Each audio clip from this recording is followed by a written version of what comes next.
mind you, I'm a qualified installer. This is what I do for a living, and I did shut the breaker off first.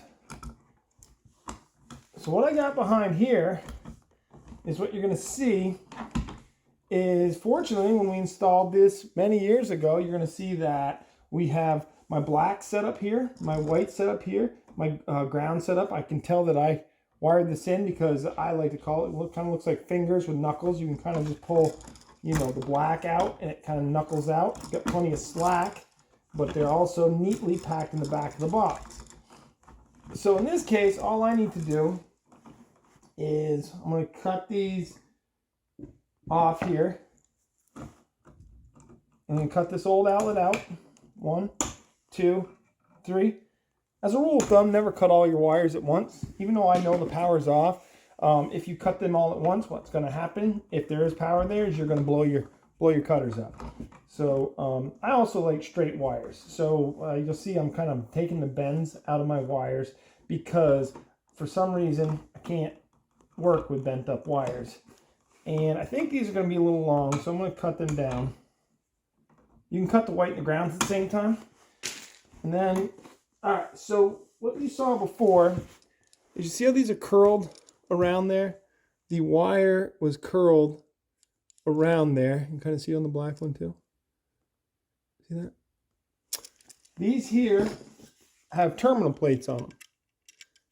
So you don't curl them over. With these, because they got terminal plates, we're just going to strip these back about roughly, I don't know, about a ½ inch. And because I'm working on my house, I just grabbed a pair of cutters. They're not strippers. 20, almost 30 years in the trade, I have stripped wire with everything but probably my teeth. And that's because life lessons have taught me putting anything in your mouth that's not supposed to be there never ends well. So I've never stripped wire with my teeth. I know guys that have. I know a guy that got bit off a telephone wire one time, thought he could strip back. It's actually my uncle. And someone called just as he's doing that. Anyways, I kind of digress here. So anyways, what we're going to do is with these terminal plates is you're just going to slide this under the terminal plate, and then you're going to tighten this down. And so my eyes aren't as good as they once were. So if you see me kind of looking around for things, it's because I really can't see as well as I once did. Now, what you need to know is there's silver on one side, black on the other. On a duplex outlet, these were always silver and gold, okay? Silver and gold. White is always silver. Gold is always black. In this case, it's actually a black screw, as you can see. So it's actually quite handy.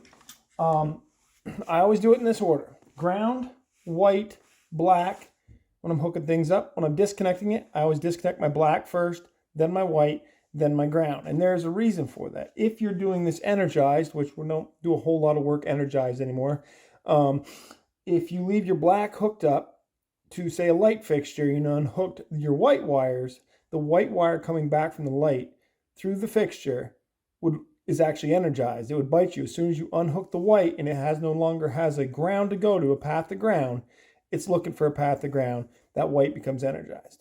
So if you unhook your blacks first, then your whites, that white will not be energized. So I just have that habit, no matter if it's live, dead, or whatever, it's always hook it up, ground, white, black, and then I always unhook black, white, ground. So here we go.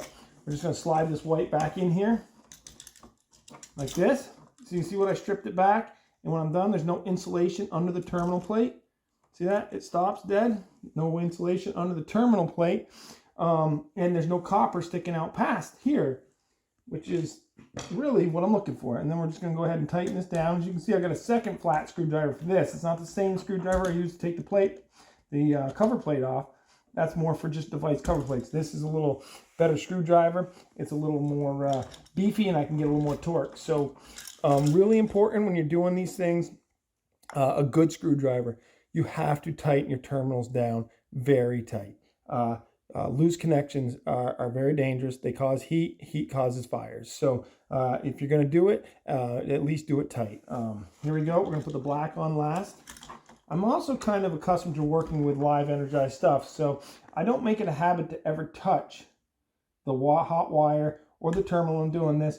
This is an insulated screwdriver, so if I hold the handle, I've got this here. I'm not touching anything. In the event it was hot, I would still be safe right now. I could do this hot, and I've done in the past, like I said, nearly 30 years of experience. I've done quite a few of these hot, but today we shut it off, power off.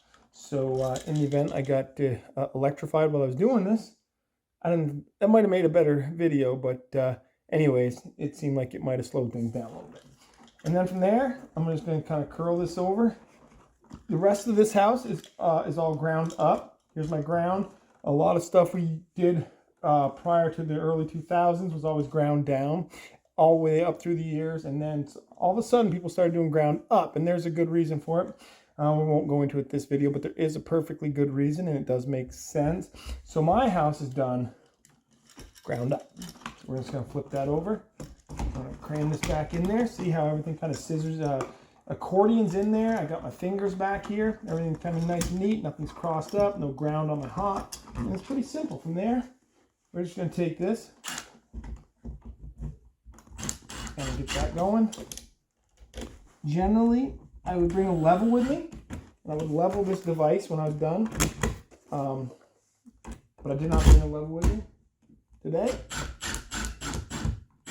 Looks like I didn't have my strippers, so I used my dikes instead of my strippers. But I'm going to tell you, I think that's pretty close to true right there.